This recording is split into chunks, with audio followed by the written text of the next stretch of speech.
Let me make one final plea, Mr. President. Millions have put their trust in you.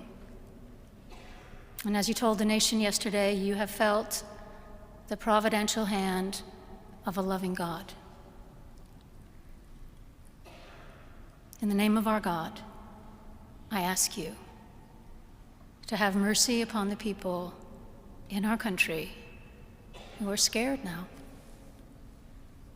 There are gay, lesbian, and transgender children in Democratic, Republican, and independent families, some who fear for their lives.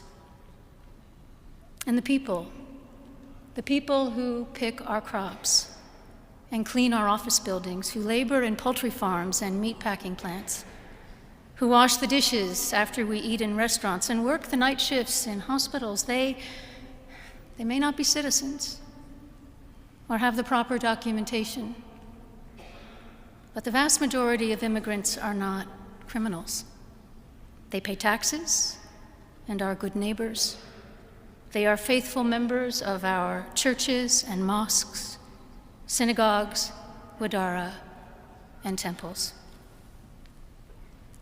I ask you to have mercy, Mr. President, on those in our communities whose children fear that their parents will be taken away, and that you help those who are fleeing war zones and persecution in their own lands to find compassion and welcome here. Our God teaches us that we are to be merciful to the stranger,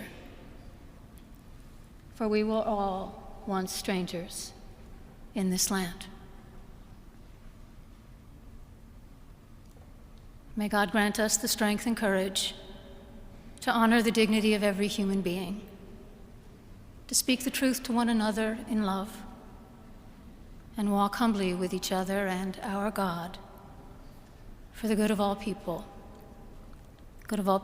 in this nation and the world.